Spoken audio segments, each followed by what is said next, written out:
تحليل معمق الجزء الثالث. شنو هما الحوايج اللي تقالوا ما كاينينش؟ انا بغيت نعرف. بسم الله. هاد المرة غادي ندخلوا لغرفة العمليات ديال البروفيسور باش نحلو كيفاش صنع أكبر أسطورة في الفيلم ديالو، أسطورة موقع بيتكين. هاد التحليل غيكون مبني على كلامه هو نيت، وغادي نكشفوا التناقضات والأساليب اللي استعملها باش يبني صورو ديال المستثمر العبقري والمؤمن القانع. هذا راه ما بديتوش انا من الزيرو، للعلم شريته انا هذا السيت، شريته ديك الساعه ب 58,000 دولار. أولاً، تشريح أسطورة بيتكين، صناعة الوهم بالدليل. هذه القضيه غنشري معك ليكرون، انا نعطيكم دابا السيت ديالي اللي كنهضر عليه.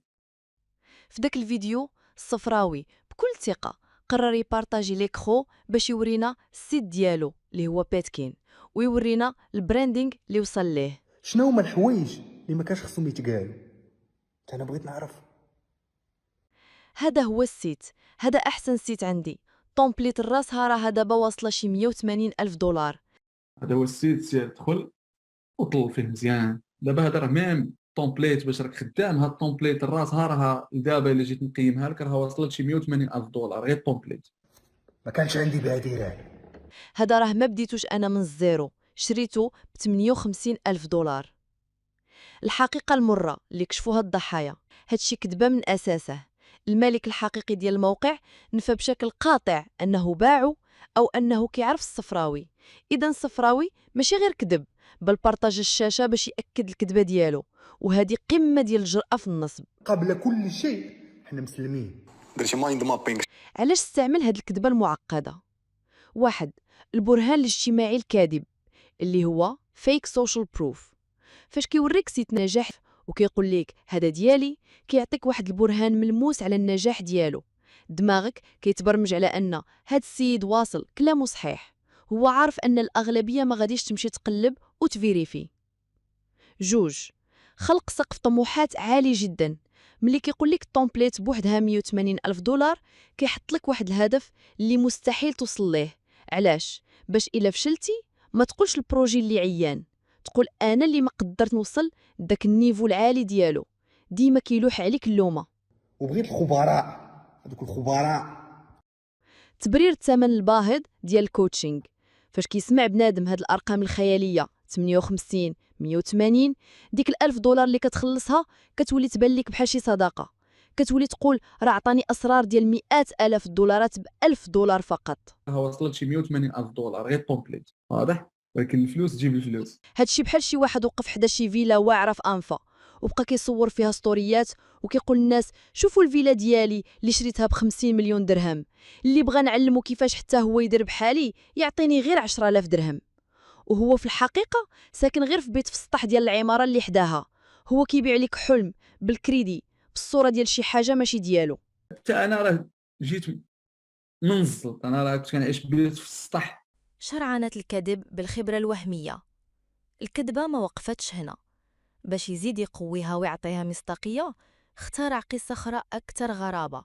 هذا خدامين معايا 4 تاع الاطباء الامريكانيين، واضح؟ هذوك كانوا يكتبوا معايا غير بور لو بليزير، دابا كيتخلصوا 4 الاطباء، يعني اطباء راه كيكتبوا.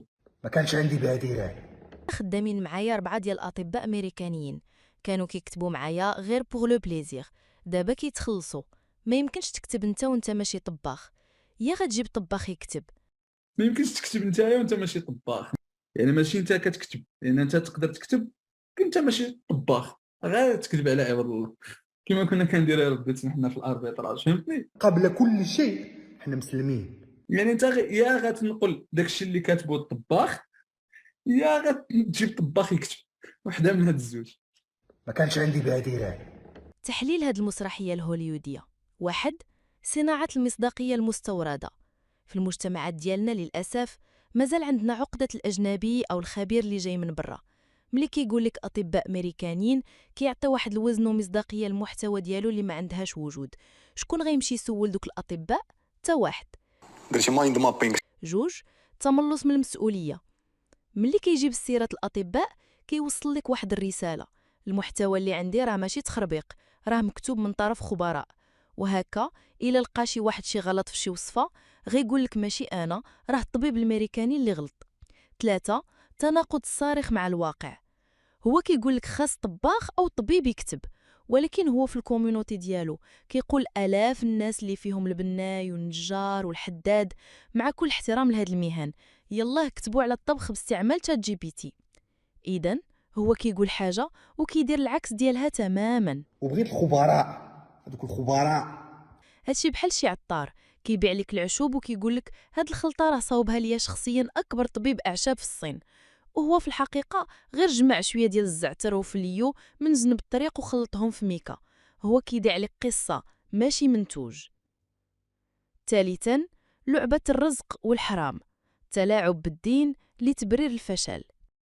هذا العمل اللي كديرو الفلوس هي واحد النتيجه مباشره غدا ديالها، نتيجه مباشره وحتميه. الا كان ما كنت مسلم ما غنقول لكش هاد الهضره. الرزق اللي كناخذوه في هاد الدنيا الله اللي كيعطيه لنا، حنا كنديروا السبب، كل واحد كيدير السبب. راك تقدر دير هاد الشيء ديالي فوتوكوبي، وربي ما باغيش الرزق كيعطيه الله، راه حتى هي ما طير. ربي ما دايرلكش رزق كالشريف، والحكمه هو عارفه بلا ما تبقى تخرب. الرزق ديالو الكل. هذه هي المرحلة اللي كيدوز ليها البروفيسور ملي كيتزير وكيفشل في كل التبريرات المنطقية، كيهرب للميتافيزيقا والدين. شنو هما الحوايج اللي ما كانش خصهم يتقالوا؟ انا بغيت نعرف. أسي المقاول، شوف صاحبك هنا فين وصل، شوف كيفاش كيستعمل الدين باش يبرر واحد السيستم فاشل. وبغيت الخبراء، هذوك الخبراء. تحليل هذه المسرحية الهوليوودية، شرعنة الفشل.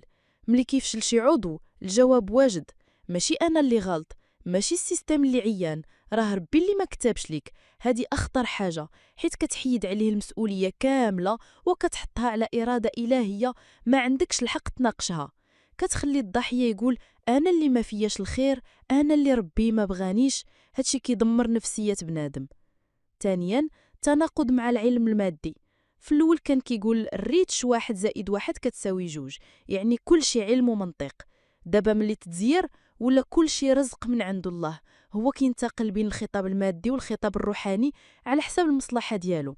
ثالثا، تحليل غلط لمفهوم الرزق. كيقول لك اللي خدم الحرام راه غير زرب على رزقه.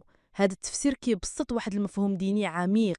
هو كيحاول يشرع الممارسات ديالو، بحال استعمال الهوية المسروقة على أنها ماشي حرام، بل مجرد أسباب، وأن المهم هو النتيجة. وكيقول لك خدامين نقيين، وهو كيقول الناس يسرقوا هوية عباد الله. هادشي بحال شي مدرب ديال السباحة كيدفع التلاميذ ديالو للبحر بلا ما يعلمهم يعوموا. اللي غرق كيقول لوالديه ما ديرش في بالك، راه غير أجلو اللي وصل. واللي بقى كيتخبط في الماء كيقول له بقى ضرب يديك، راه الا كتب لك ربي تعيش غتعيش. هو كيتملص من المسؤوليه ديالو في التعليم وكيلوح كلشي على القدر. كان الجول ديالي ولا الربح ديالي من هذا الشيء كامل هو الانكا، ف $1000 نعطيها لك دابا، نعطيك $2000. صناعة صورة الزاهد، هذه هي اللمسة الأخيرة في البروفايل ديالو، كيحاول يبين أنها فوق الفلوس. كنحاول نهرب ديميتي، عندي بروجيات كبار راني خدام عليهم مع ناس كبار. عندي بروجي راه غادي يكون فيه سعد المجرد كذا، ناس كبار، داك الشيء راه جاي في الطريق، يكون شي حاجه هربانه. إلا كان الربح ديالي من هاد الشيء هو $1000، والله ما نصدع راسي، عندي بروجيات كبار مع سعد المجرد. ما كانش عندي بادرة. $1000 نعطيها لك بابا، نعطيك $2000 وغيعطيني اتساع. تحليل هاد الادعاء: واحد، خلق الشعور بالذنب لدى الضحية. ملي كيقول لك هاد الهضرة كيحسك أنك إنسان مادي وتافه، وأنك كتهضر على الفراقش بينما هو مشغول بالمشاريع الكبرى، كيخليك تحشم تسول على فلوسك. زوج، أسلوب التفاوض بالقوة. هذه طريقة باش يسكتك، بحال اللي كيقول لك إلا بقيتي كتهضر غنعطيك فلوسك وغنجري عليك من الجنة ديالي. كيخيرك بين أنك تسكت وتبقى على أمل الربح الكبير، أو تاخد فلوسك وتخرج من القبيلة وتبقى خاسر. الواقع عكس ذلك، هو براسو اعترف للمقاول أن المشروع ديالو دخل ليه ملايير الدولارات، أكثر من 5 مليار سنتيم. إذا ديك $1000 مهمة جدا، حيت هي التذكيرة اللي كيدخل بها كل ضحية جديدة، وهي اللي كتجمع ليه دوك الملايير. $1000 مضروبة في 5000 واحد راه هي $5 مليون. إذا هي ماشي تافهة كما كيبغي يبين. صعوبات، ماشي صعوبات.